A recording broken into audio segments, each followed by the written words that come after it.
بنورنا الدنيا وننشر في الفضاء أملا ونعلي عزم همتنا فمن طلب العلا وصل. بسم الله الرحمن الرحيم. الحمد لله رب العالمين والعاقبة للمتقين والصلاة والسلام على سيد الأنبياء والمرسلين سيدنا وحبيبنا وحبيب رب العالمين محمد وعلى آلہ وأصحابہ ومن هدى بهدیہ إلى يوم الدین. کتاب الفتن کے تحت تیسری روایت ہے.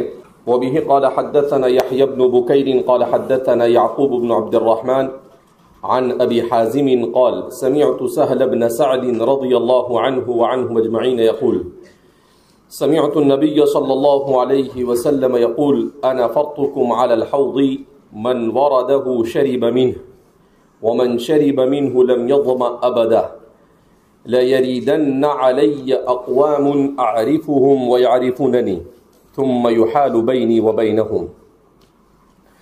قال أبو حازم فسمعني النعمان بن أبي عياش وأنا أحدثهم هذا فقال هكذا سمعت سهلا؟ فقلت نعم. قال وأنا أشهد على أبي سعيد الخدري رضي الله عنه لسمعته يزيد فيه. قال إنهم مني فيقال إنك لا تدري ما بدلوا بعدك فأقول سحقا سحقا لمن بدل بعدي. تیسری روایت جس میں اس سے قبل والی روایت کے مقابلے میں کچھ زیادہ تفصیل ہے. اکثر مضامین تو اس سے قبل والی روایتوں سے ملتے جلتے باعتبار معنی کے ہیں، البتہ الفاظ میں قدر فرق ہے اور کچھ اضافہ ہے دونوں روایتوں میں مل کر. ایک روایت کو امام بخاری نے سند متصل کے ساتھ بیان کیا اور دوسری روایت کو ابو حازم کے حوالے سے تعلیقاً نقل کیا. تو پہلی روایت میں حضرت سہل ابن سعد الساعدی رضی اللہ تعالی عنہ، یہ ان صحابہ میں سے ہیں جن کا انتقال حضرات صحابہ میں بالکل اخیر میں ہوا. حضرت عبداللہ ابن ابی اوفا، حضرت انس ابن مالک، حضرت سہل ابن سعد الساعدی. مستقل امام جلال الدین سیوطی نے کتاب لکھی ہے الصحابۃ الذی جاوزوا 100، وہ صحابہ جن کی عمر 100 سال سے زیادہ ہوئی. تو ایسے صحابہ کے حالات پر آپ نے امام جلال الدین سیوطی نے مستقل کتاب لکھی ہے جس میں آپ کا بھی تذکرہ کیا ہے. تو حضرت سہل ابن سعد الساعدی رضی اللہ تعالیٰ عنہ سے روایت ہے کہ وہ فرماتے ہیں میں نے نبی کریم صلی اللہ علیہ وسلم کو کہتے ہوئے سنا انا فرطکم علی الحوض، میں حوض پر تمہارا استقبال کروں گا. من وردہ شرب، جو حوض کوثر پر وارد ہوگا، حوض کوثر پر پہنچے گا وہ اس سے پی لے گا، اور جو اس سے پانی پی لے گا اسے کبھی پیاس نہیں آئے گی، وہ کبھی پیاسا نہیں ہوگا. اس کے بعد آپ فرماتے ہیں لا یریدن علی اقوام، کہ میرے اس حوض پر ضرور بھی ضرور کچھ ایسے لوگ آئیں گے، اعرفهم ویعرفوننی، میں انہیں پہچانوں گا اور وہ مجھے پہچانیں گے. ثم یحال بینی وبینہم، پھر میرے اور ان کے درمیان ملائکہ کو حائل کر دیا جائے گا. پھر میرے اور ان کے درمیان حائل کر دیا جائے گا، یعنی ملائکہ کو حائل کر دیا جائے گا، یعنی ان کو میرے سامنے سے اٹھا لیا جائے گا اس وقت جب کہ رسول اللہ صلی اللہ علیہ وسلم سب کو حوض کوثر پر اپنی امتی کو پانی پلا رہے ہوں گے. اللہ رب العزت ہم سب کے لیے رسول اللہ صلی اللہ علیہ وسلم کے مبارک ہاتھوں سے حوض کوثر پر پانی مقدر فرمائے. تو فرماتے ہیں کہ ابو حازم فرماتے ہیں ان کا نام سلمہ ابن دینار ہے. تو سلمہ ابن دینار فرماتے ہیں کہ میں نے یہاں تک کہ بیان کیا اتفاق سے وہاں پر نعمان ابن ابی عیاش بیٹھے ہوئے تھے جس وقت میں اس روایت کو بیان کر رہا تھا.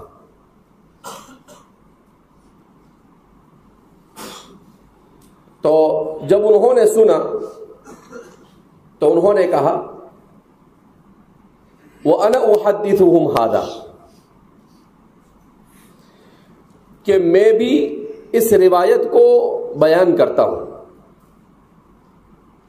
اور اس کے بعد سوال کیا، هَكَذَا سَمِعْتَ سَهْلًا، کیا تم نے حضرت سہل ابن سعد الساعدی رضی اللہ تعالیٰ عنہ سے اسی طرح سے سنا ہے؟ فَقُلْتُ نَعَمْ. تو ابو حازم جو ہماری اس سے قبل والی روایت کے راوی ہے، جو تابعی ہے، اور نعمان ابن ابی عیاش بھی تابعی ہے، تو انہوں نے کہا نعم. ابو عیاش کا نام بیان کیا جاتا ہے زید ابن الصامت الزرقی البصری. تو فرماتے ہیں کہ آپ نے ایسے ہی سنا سہل سے؟ فقلت نعم، میں نے کہا ہاں. قال انا وانا اشهد على ابی سعید الخدری، اور میں گواہی دیتا ہوں کہ حضرت ابو سعید خدری رضی اللہ تعالیٰ عنہ سے میں نے سنا ہے، جو اس میں اضافے کے ساتھ ہے. میں نے ان سے سنا ہے، وہ اس میں اضافہ کرتے تھے. یعنی میں نے جو روایت حضرت ابو سعید خدری سے اسی سے ملتی جلتی سنی ہے، اس میں صرف یہیں پر ثم یحال بینہم پر اکتفا نہیں ہے، بلکہ آگے بھی کلام ہے. اس کے بعد کہا قال، کہ حضرت ابو سعید خدری رضی اللہ تعالیٰ عنہ فرماتے تھے کہ رسول اللہ صلی اللہ علیہ وسلم نے اس موقع پر یہ بھی ارشاد فرمایا انہم منی، کہ وہ ہم میں سے ہوں گے. فیقال، تو ان سے کہا جائے گا منی ای من المسلمین. فیقال، تو ان سے کہا جائے گا انک لا تدری، اللہ کے رسول صلی اللہ علیہ وسلم سے ملائکہ کہیں گے انک لا تدری ما بدلوا بعدک، اے محمد عربی صلی اللہ علیہ وسلم، آپ کو اندازہ نہیں ہے کہ انہوں نے آپ کے بعد کس قسم کی دین میں تبدیلی کی ہے. فاقول، تو میں کہوں گا سحقا سحقا، ای بعدا بعدا، دور کرو ان کو، لے جاؤ. جنہوں نے میرے دین میں قطربون کی ہو، جنہوں نے میرے دین میں کمی زیادتی اپنی طرف سے کی ہو، حضور بھی اپنی ناراضگی کا اظہار فرمائیں گے، اور حضور کہیں گے کہ ایسوں کو تو میں بھی پانی نہیں پلاؤں گا، اس لیے کہ میں نے صاف کہہ دیا تھا ترکتکم علی محجۃ بیضاء لیلھا ونہارھا سوا، کہ میں نے تمہیں راہ روشن پر چھوڑا ہے جس میں رات اور دن، تاریکی اور ظلمت، روشنی، اچھائی کے دن اور برائی کے دن، فتنوں کے ایام سب ایک جیسا ہے، ذرہ برابر بھی کسی کمی کو ہم نے نہیں چھوڑا. پھر اس کے بعد بھی میرا یہ سب کچھ کہنے کے بعد بھی کمی زیادتی کیوں کی؟ کیا دین تمہارے باپ کی پراپرٹی تھی جو تم نے اپنی مرضی سے اس میں جو آیا کم کر دیا، جو آیا بڑھا دیا؟ تو فرماتے ہیں کہ اللہ کے رسول صلی اللہ علیہ وسلم بھی اپنی ناراضگی کا اظہار فرمائیں گے، اور فرمائیں گے سحقا سحقا لمن بدل بعدی، دور کیا جائے ان لوگوں کو جنہوں نے میرے بعد میرے دین کے اندر میں کمی زیادتی کی ہے. تو جیسا کہ اس سے قبل ابھی بیان کیا گیا کہ یہ ان لوگوں کے لیے اور زیادہ سخت وعید ہے اس روایت میں، جس کو حضرت نعمان ابن ابی عیاش حضرت ابو سعید خدری کے حوالے سے بیان کر رہے ہیں، اور صاف فرما رہے ہیں کہ اللہ تو ناراض تھے ہی تو ملائکہ کو بھیجا، لیکن اللہ کے رسول کی ناراضگی کا بھی اس سے کیا ہو رہا ہے؟ علم ہو رہا ہے. تو آدمی دین میں اپنی مرضی کے خاطر کسی ایسی چیز کو جو دین کا حصہ نہ ہو اسے دین کا حصہ قرار دے، جو دین کا حصہ نہ ہو اسے دین کا حصہ قرار دے، تو ظاہر سی بات ہے کہ اس کی شریعت میں کوئی گنجائش نہیں. اللہ کے رسول صلی اللہ علیہ وسلم نے بے شمار مقامات پر اس بات کو ارشاد فرمایا کہ شرک کے بعد اگر سب سے بڑا مسلمان کے لیے کوئی گناہ ہے، انسان کے لیے سب سے بڑا گناہ شرک اور کفر ہے، اور مسلمان کے لیے سب سے بڑا گناہ بدعت ہے. مسلمان کے لیے سب سے بڑا گناہ بدعت ہے. زنا، چوری، ان تمام چیزوں میں سب سے بڑا اگر کوئی گناہ ہو سکتا ہے تو وہ کیا ہے؟ بدعت ہے. کہ دوسرے کبیرہ اور صغیرہ گناہ تو اللہ کسی طرح سے معاف کر دے گا، مگر بدعات کو اللہ معاف ضرور کرے گا لیکن آسانی سے معاف نہیں کرے گا۔ آدمی نے جتنی بدعات رائج کی ہوگی ان بدعات کے بدلے میں اسے بہرحال جہنم میں ٹھہرنا پڑے گا، اور پھر اس کے بعد اللہ کی جب مرضی ہوگی تو وہ جنت میں آئے گا۔ اس لیے بدعات اور خرافات سے آدمی کو اپنے آپ کو بچانے کی کیا کرنی چاہیے؟ کوشش کرنی چاہیے۔ دین میں بدعات دو راستے سے آتی ہے، ایک تشدد کے راستے سے آتی ہے اور ایک تساہل کے راستے سے آتی ہے۔ تشدد کے راستے سے آنے کا مطلب کیا ہے کہ آدمی شریعت نے جس چیز کو جتنا لازم کیا ہے اس سے زیادہ اس میں سختی کرے، تو یہ تشدد ہے۔ عام طور پر خوارج یہ متشددین ہوتے ہیں۔ خوارج جو ہے وہ کیا ہے؟ متشددین ہے۔ اللہ نے اعلان کر دیا رضی اللہ عنہم ورضوا عنہ، پھر اس کے بعد حضرات صحابہ پر جرح کرنے کی کوئی ضرورت نہیں، تو کیا کہتے ہیں؟ ان الحکم الا للہ۔ حضرت علی رضی اللہ تعالیٰ عنہ خطبہ دیتے تھے، ایک مردود خطبے میں بیٹھتے تھے، ایسا نیچے منہ کر کے چھپا دے گئی یوں رومال ڈال کے، اور کہا ان الحکم الا للہ، تو ادھر سے چلاوے ادھر سے چلاوے۔ حضرت علی رضی اللہ تعالیٰ عنہ فرمائے کلمت حق ارید بها الباطل، کہ کلمہ تو حق ہے، ان کو نہیں معلوم تھا کہ پنگا کس سے لے رہے ہیں، تو آپ کیا فرماتے تھے؟ کلمت حق ارید بها الباطل، کہ کلمہ تو حق ہے مگر اس کے ذریعے سے باطل کا قصد کیا جا رہا ہے۔ کہا کہ اپنی بدعات کو چھپانے کے لیے ان الحکم الا للہ کو استعمال کیا جا رہا ہے۔ کیوں؟ کہ صحابہ پر آپ نکیر نہیں کر سکتے۔ صحابہ اگر صحابہ ہی مجروح ہو جاوے تو دین باقی نہیں رہ سکتا ہے، لہذا عقلی اعتبار سے اور نقلی اعتبار سے، شرعی اعتبار سے، تاریخی اعتبار سے، ہر اعتبار سے حضرات صحابہ پر مکمل آنکھ بن کر اعتماد کرنا امر لابدی ہے۔ کیسے؟ آنکھ بند کریں، آنکھ بند کر دینے کا۔ صحابی کا نام ہے، ختم ہو گئی بات، رضی اللہ عنہم ورضوا عنہ، ختم ہو گئی بات۔ اب تو بولے کہ حضرت امیر معاویہ سے تو کون سا بڑا جھاڑ کی موڑی ہے بھیا کہ تو حضرت امیر معاویہ کے اوپر نکیر کرے گا؟ تو یہ خوارج ہمارے زمانے کے اندر میں جو اپنے آپ کو سلفی کہتے ہیں غیر مقلد، وہ بھی اسی قبیل کے ہوتے ہیں، من قبیل الخوارج۔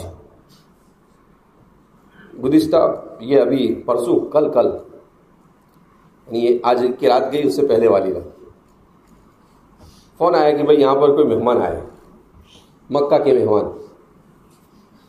اب اکرامن رات میں 10:30 بجے میں آیا، 9 ساڑھے 9 بج رہے تھے، 10 بجے، تو ایسے ہی دعا سلام ہوئی۔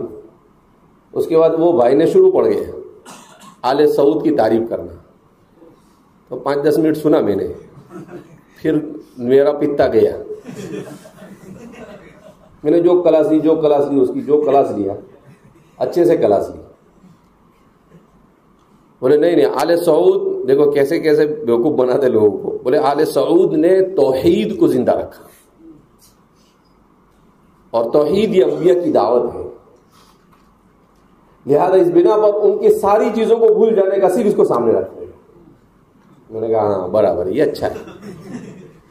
تو میں نے کہا اپنی برائیوں کو اور اپنی غلطیوں کو چھپانے کے لیے توحید کو یہ ڈھال بناتے ہیں، اور میں نے کہا شریعت میں اس کی کوئی گنجائش نہیں۔ وہ تو مہمان تھے تو چھوڑ دیا اس کو۔ تو یہ دین میں تشدد ہے۔ اب اس طریقے سے دین میں تشدد نہیں، دین میں تساہل بھی نہیں، دین میں تشدد بھی نہیں۔ دین میں تساہل کرنے والے، دین میں تشدد، جیسے ہمارے بریلوی حضرات بھی بہت ساری چیزوں میں دین میں تشدد کرتے ہیں۔ کیا مائک کے اندر میں صلاۃ و سلام پڑھتے ہیں؟ کون سی روایت میں ہے؟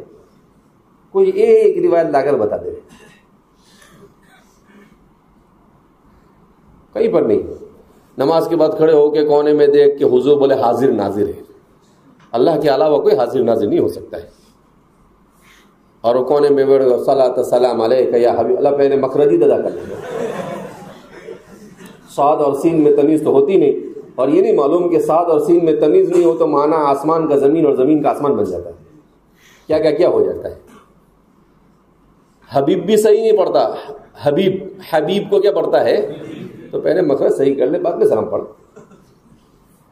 تو ایسے بہت سارے جو دین کا جز نہیں ہے اس کو دین کا حصہ بنا دینا.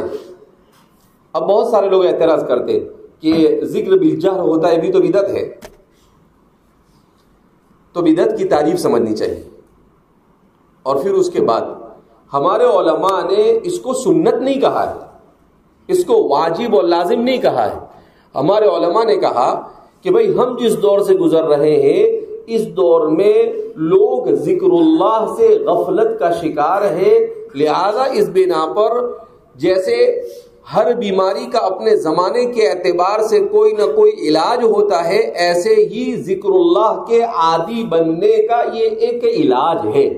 نہ اسے سنت کہتے ہیں، نہ اسے واجب کہتے ہیں، اور نہ اسے دین کہتے ہیں، بلکہ یہ کہ بھئی تجربہ یہ کہتا ہے کہ اللہ کا نام جہرن بولا جائے یا سرن بولا جائے، اللہ کا نام کسی قسم کی برکت سے خالی نہیں ہے.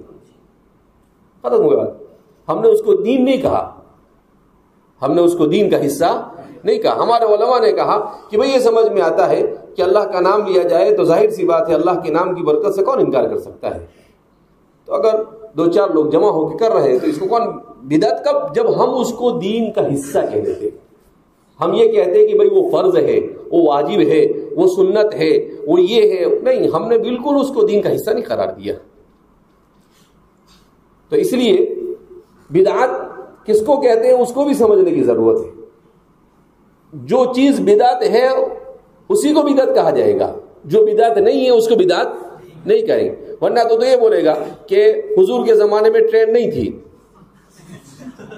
لہذا ٹرین میں بیٹھنا یہ بھی کیا ہے؟ بدعت ہے. اور دین میں تساہل کا کیا مطلب؟ یعنی دین میں اب جیسے نماز پڑھنا، آدمی زمین پر فضا میں کہیں بھی نماز پڑھ سکتا ہے. اگر آدمی بغیر چٹائی کے، بغیر اس کے ایسے ہی نماز پڑھے تو علماء نے اس کو سنت کہا ہے. کیوں؟ اس لیے کہ آپ صلی اللہ علیہ وسلم نے اس طریقے سے پڑھا ہے تو سنت ہے. آپ صلی اللہ علیہ وسلم نے اس طریقے سے پڑھا ہے. لیکن ایسا نہیں کہتے کہ بھئی چٹائی نہیں بچھا سکتے، چٹائی بچھانا مکروہ ہے. نہیں، یہ تشدد ہو جاتا. کہا کہ بھئی ہاں آدمی اگر ایسا اللہ کے رسول صلی اللہ علیہ وسلم کو اپنا اسوہ بناتا ہے تو وہ بغیر چٹائی کے نماز پڑھے تو اس کو ایک مزید سنت کا بھی ثواب ملے گا. تو دین میں جو چیز جتنی مطلوب ہے اس کو اتنا ہی رکھا جائے، اس سے زیادہ نہیں. دین نے کہا کہ بھئی مسواک کرنا کیا ہے؟ سنت ہے، اس کو سنت رکھے. اب کوئی آ کر ایسا بولے کہ مسواک کرنا ضروری ہے اور ٹوتھ پیسٹ کرنا حرام ہے تو یہ صحیح نہیں، یہ تشدد فی الدین ہے. آپ اس کو حرام کیسے کہیں گے؟ ہاں آپ یہ کہیں کہ بھئی یہ افضل ہے، یہ سنت ہے، اس میں فوائد زیادہ ہے اور اس میں کوئی زیادہ فائدہ نہیں ہے، صرف دانت چمکتے ہیں تھوڑی دیر کے لیے، باقی اس سے زیادہ کوئی فائدہ نہیں ہے. ورنہ تو انسان کے مسوڑوں کو، ہر چیز کو وہ برش سے کیا ہوتا ہے وہ نقصان پہنچاتا ہے. سائنس نے بھی اس کو ثابت کیا ہے، تحقیقات نے بھی اس کو ثابت کیا ہے کہ آدمی کو مسوڑوں سے خون کے رسنے کی بیماری لگ جاتی ہے اس کی وجہ سے، کیونکہ بار بار وہ سخت ہوتے ہیں اور اللہ نے اس کو نرم بنایا ہے مسوڑوں کو، تو وہ اس میں بار بار لگنے کی وجہ سے وہ کیا ہو جاتے ہیں؟ کمزور ہو جاتے ہیں. لیکن مسواک میں وہ چیز نہیں، اس کو آپ پانی میں بھگاؤ، تھوڑی دیر چباؤ تو وہ کیا ہو جاتا ہے؟ سافٹ اور نرم ہو جاتا ہے، تو اس کی وجہ سے وہ نقصان ہوتا نہیں. اسی لیے مسواک کا بھی طریقہ بتاتے ہیں کہ مسواک کو کیسے پکڑا جاوے، مسواک کو کیسے کیا جاوے، ایسا کر کر مسواک کرنا یہ بھی خلاف سنت ہے. تو صحابہ نے ہر چیز بیان کی، اسی لیے تو جنتی ہے وہ، اسی لیے کچھ بولنے کا نہیں ان کے بارے میں. اور تساہل کیا ہے کہ جہاں بھی دیکھو دین کی ہر چیز اپنی مرضی اور اپنی سہولت کو آدمی تلاش کرتا ہے. بولے ہمارے زمانے میں داڑھی معیوب ہے تو بولے نکال دو داڑھی، کچھ نہیں بولے، چلتا بولے. تو یہ تساہل فی الدین ہے. بہرحال یہ سنت الانبیاء ہے اور تمام فقہا کا اس بات پر اتفاق ہے کہ آپ اس کو حلق نہیں کر سکتے. اور اس پر بھی اتفاق ہے کہ آپ اس کو ایک مشت کے برابر آپ کو رکھنا ہے، اس سے زیادہ ہے تو آپ کو اختیار ہے، چاہے تو آپ اسے کاٹے اور چاہے تو آپ اسے چھوڑ دیں. یہ ہے دین. آپ کہیں نہیں اتنی بڑی ہو جائے نیچے تک چلے جاؤ تو رہنے دینے کا. جیسے بہت سارے غیر مقلد ان کی داڑھی اتنی بڑی رہتی ہے کہ ڈوٹی سے بھی نیچے جاتی ہے. تو ظاہر سی بات ہے عجیب سا لگتا بھی ہے. اب ذرا سنبھال لے بابا, ابھی اپنے آپ کو سنبھالے گا کہ داڑھی کو سنبھالے گا تو. تو جو چیز جتنی مطلوب ہے اس چیز کو اتنا ہی. اب ایک آئے اور کہا کہ نہیں خشخشی بھی چل جاتی. بولے کیوں؟ بولے امام غزالی کا قول ہے 40 قدم سے دکھے وہ بھی چلے. تیرے باپ نے بولا امام غزالی کا قول ہے؟ کس نے بولا؟ پتہ نہیں کہاں سے کس نے مشہور کر دیا. بولے امام غزالی کا قول ہے اتنی داڑھی ہونی چاہیے کہ 40 قدم سے دکھنی چاہیے. تو یہ سب تساہل ہے. یہ سب کیا ہے؟ راستے ڈھونڈنا. کہ آدمی کسی طریقے سے کیا کرے؟ راستے ڈھونڈتا رہتا ہے کسی بھی اس طریقے سے چیزوں کا. اب جائز ہی بات ہے کہ پائجامے کو آدمی کو ٹخنے سے اوپر پہننا چاہیے. نصف ساتھ پہننا یہ سنت ہے اور ٹخنے سے اوپر پہننا یہ ضروری ہے. اب کوئی آدمی کیا کہے کہ نہیں وہ حضرت ابوبکر کا نیچے رہتا تھا, تو اگر تکبر نہ ہو تو نیچے پہن سکتے. ایسا نہیں ہے. وہ ایکاد مرتبہ حضرت ابوبکر کا نیچے رہ گیا تو آپ اس کو دلیل بنا کر نیچے پہن سکتے نہیں ہے. تو اس طریقے سے تطبل الرخص کہتے ہیں اس کو, رخصتوں کو ڈھونڈنا اور پھر ان پر عمل کرنا. تو پھر وہ آہستہ آہستہ آدمی شریعت سے بھی دور ہو جاتا ہے کہ دھیرے دھیرے سہولتیں ڈھونڈتا ہے. پھر سہولت میں اتنا غلو کرتا ہے کہ پھر فرائض اور واجبات اور ہر محرمات ہر چیز کے اندر میں کیا کرتا ہے؟ وہ راستہ ڈھونڈنا شروع کر دیتا ہے. تو اس لیے اللہ کے رسول صلی اللہ علیہ وسلم کی بڑی سخت وعید ہے. سحقن سحقن, رحمت للعالمین جیسی ذات اگر قیامت کے دن حوض کوثر پر پہنچنے کے بعد بھی کہے سحقن سحقن, تو اسی سے اس کی سنگینی کو کیا کیا جا سکتا ہے؟ سمجھا جا سکتا ہے. اللہ ہم ہر قسم کی بدعات اور خرافات اور تشدد و تساہل سے ہماری حفاظت فرمائے دین کے معاملے میں.